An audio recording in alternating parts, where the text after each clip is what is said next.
Hi, today I'm going to show you how you can get voice chat in Roblox Mobile. Now, do note that to get this option even available to you, you will have to verify your identity in Roblox. What that means, you'll have to send a picture of your ID and also a real-time face verification.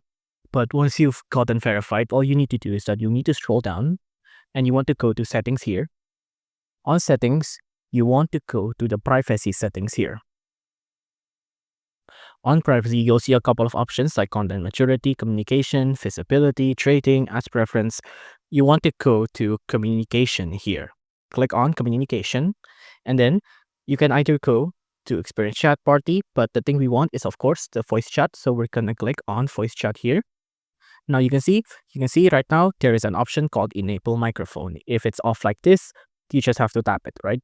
You can also see that the red dot indicates that Roblox is recording audio. So when you're actually recording audio in Roblox or you're communicating with someone with voice chat, there is going to be a red dot that's going to appear. Again, if you want to turn it on, just tap the button here and then your voice chat has been activated. If you like this video, please consider liking and subscribing.